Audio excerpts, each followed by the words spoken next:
OODAcast, informing your decisions with intelligence, analysis, and insight. Brought to you by the team at OODAloop.com. Hello, I'm Bob Gorley, the Chief Technology Officer of OODA LLC. I'm here with Ray Wang. I think many of you know Ray for his leadership. He's the founder and Chief Analyst at Constellation Research, a very successful author, a continuous publisher, and he drives now a DisrupTV. Hello, Ray. Good having you here. Hey, Bob, how have you been? What's going on? Oh, man, so much is going on. I'm so glad we finally have this time to sit down because there's some questions I've been dying to ask you. Well, go ahead. I want to talk about what you're currently doing, but I want to start at the beginning and ask your foundational story. Who is Ray Wang and how did you get to this spot?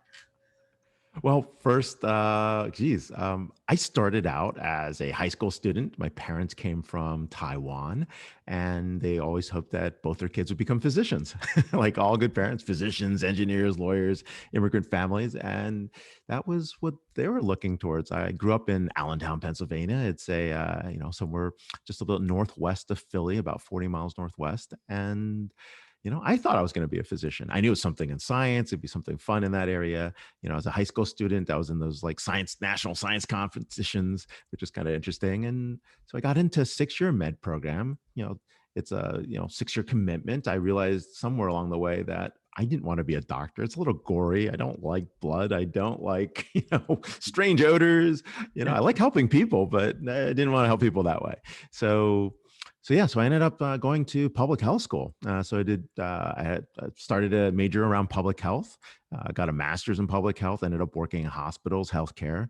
That was fun, a little bit slow for my pace. So I figured out consulting would be interesting, ended up doing consulting, worked in consulting for Deloitte, did healthcare mergers and acquisitions, didn't really enjoy all the slowness that you could get in healthcare again. So I don't know, ended up going out doing SAP implementations at Ernst & Young.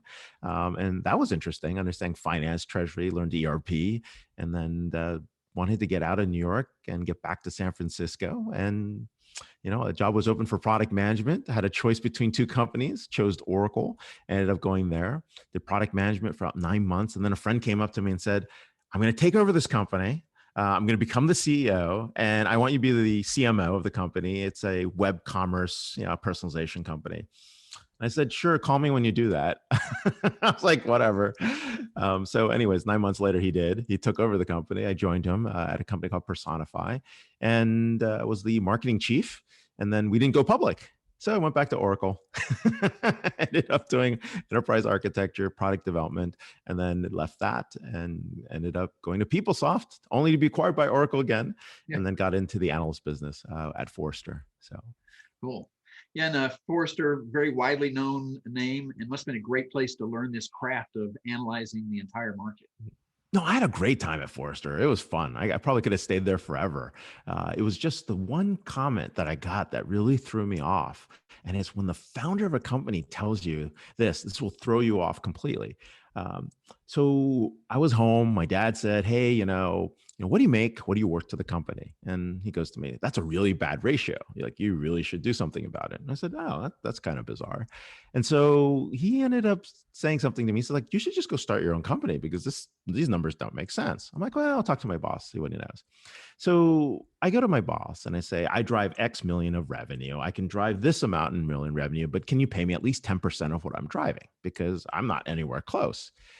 And my boss goes to me, this is the founder of the company, George Colony Forrester, right? He goes to me and says, Ray, you just don't get it.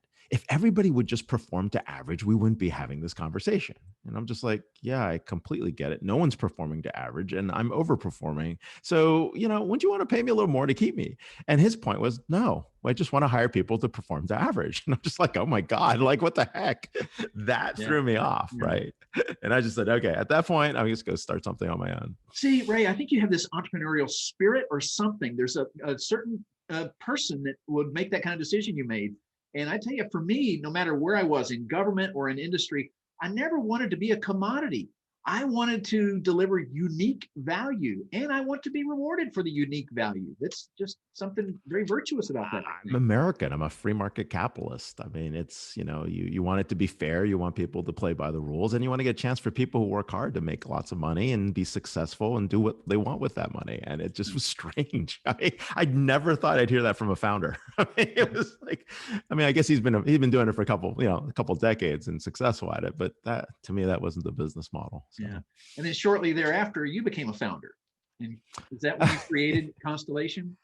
Well, yeah. So a bunch of us got together. Charlene Lee started a company called Altimeter. Three of us jumped over there from Forrester. Two of us jumped from Forrester, another from somewhere else to kind of, build that. And I wanted to build an analyst firm, and Charlene wanted to build a consulting agency. And so it's, if you start a company, you either follow, you have a really strong mission, or you leave or build something else. And at that point, I decided to go out and build my own analyst firm. Right. Constellation Research. And Constellation Research. And that's when I learned about you and you guys, and just a phenomenal stream of data and information and insights, either written briefings, presentations. You guys do speeches. You're very active on social media, and there's something consistent over all of that, which is when I hear from you or one of the others on the analyst team there, it's just right off the shoulders. Here's who I am and what I think and what's going on. So, Yeah, it is. I mean, one of the things we think it's important in the analyst business is for people to trust the source and the analyst, right? And you have to be authentic. I mean, you don't want to have, like a robot pre-prepared script of what's going on. You want people to be succinct. You want people to take strong positions. I mean, so long you're 80% right, we're okay. I mean, you're going to be 20% wrong, no matter if you try to make a call, and own it. You own it. Learn why you screwed up, or learn why the call was wrong, and move on. It'll make you stronger. But the last thing we want to do is have people not be able to, showcase their brand, showcase their personalities, be who they are, because we think part of the business is you buy into that authenticity. So for each of our analysts, I mean, they have a lot of freedom here. They have a lot of freedom to choose what they want to write about, what they want to cover. There's no like these massive research boards where there's lots of politics before you can get an opinion out. But it does come with its risks, right? You can make some bad calls. So yeah, that's a fact. Now, in a way, this is a good segue into your last book, because there's a lot of themes in there I want to talk about. But before we leave Constellation Research, I want to ask, what is Constellation Research? How would you define it? So we've probably best described as a company that sits somewhere between business strategy, a futurist firm, and an analyst firm. And so what we try to do, if we think about our research methodology, we start with big themes like futurist themes, thinking about what happens in politics, economics, society, environment, right? Technology, legislative, like where do those come into place? That's the pestle framework we use.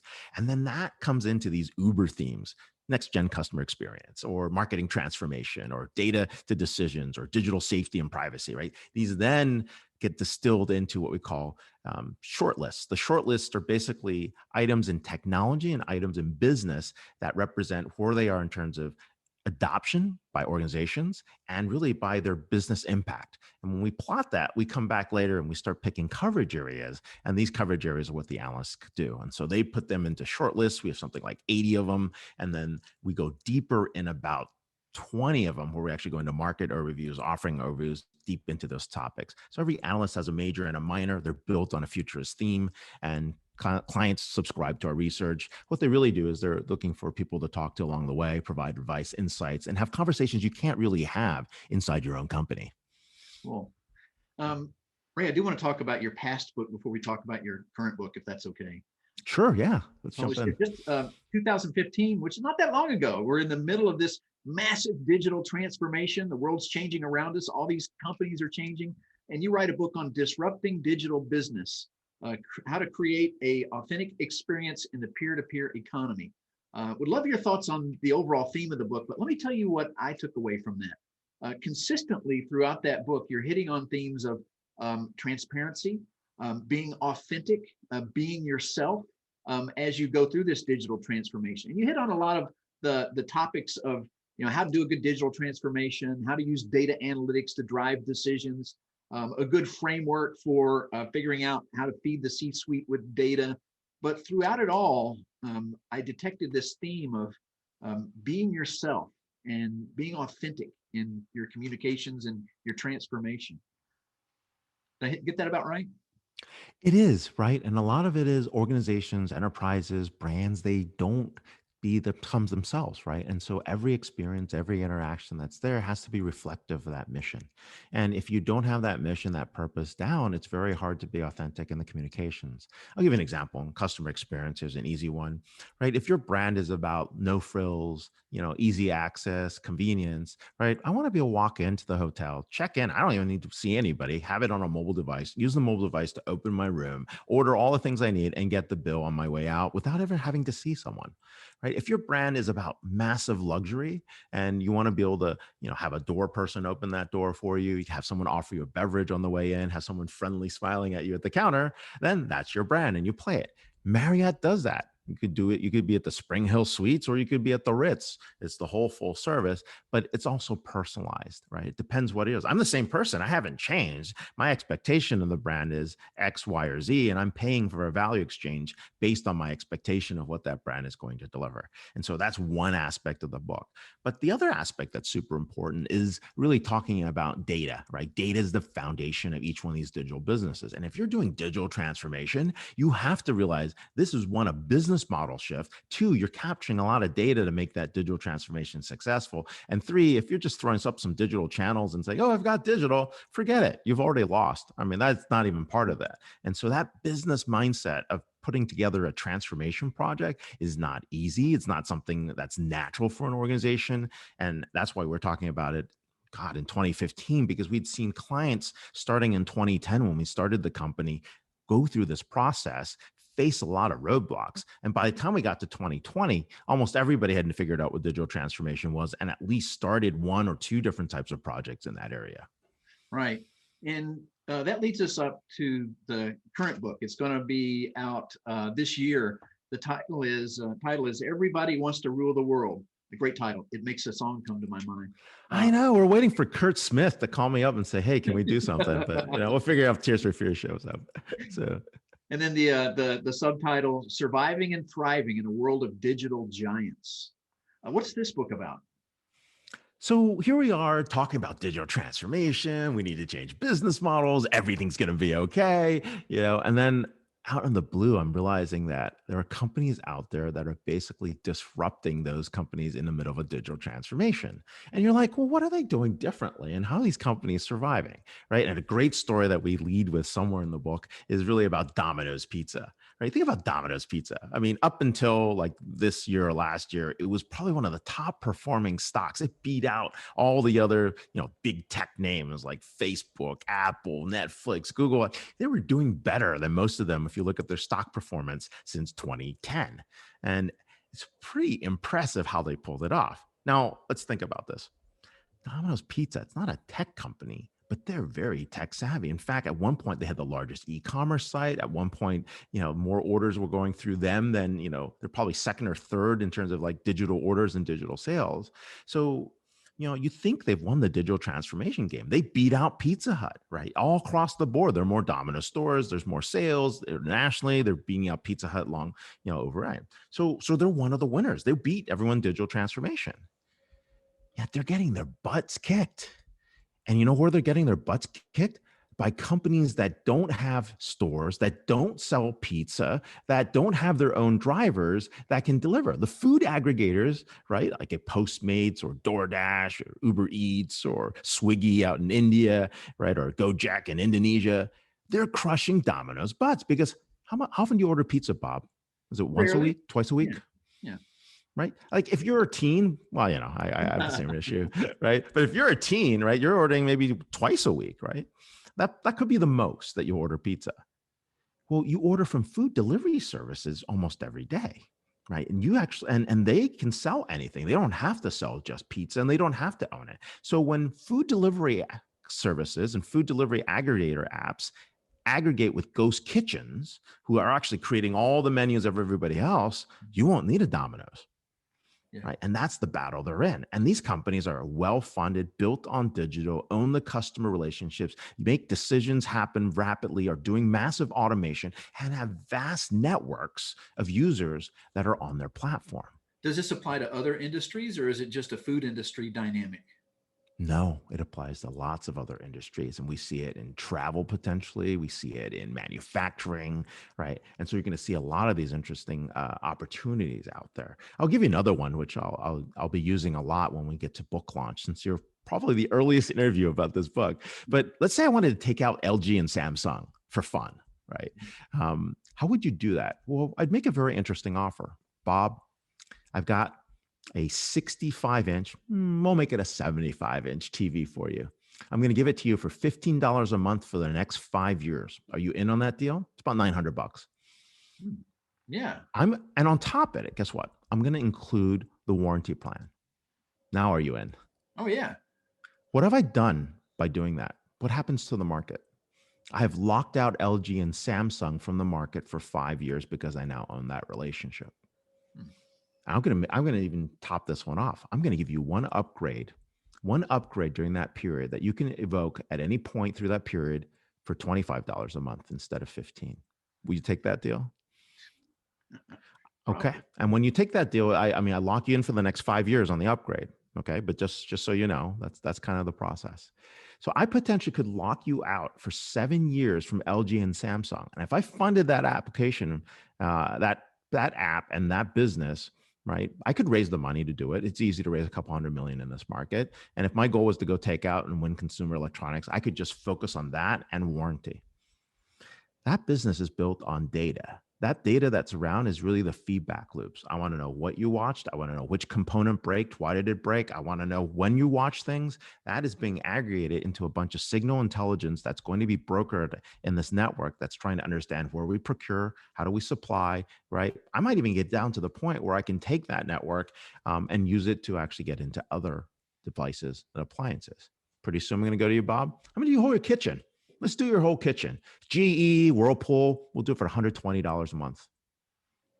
Everything. If it breaks, we'll come, send someone over, includes home warranty again. Right? If you want to go high end, Bosch, Miele, fine, we'll do it for $350 a month. Right? But you get the idea.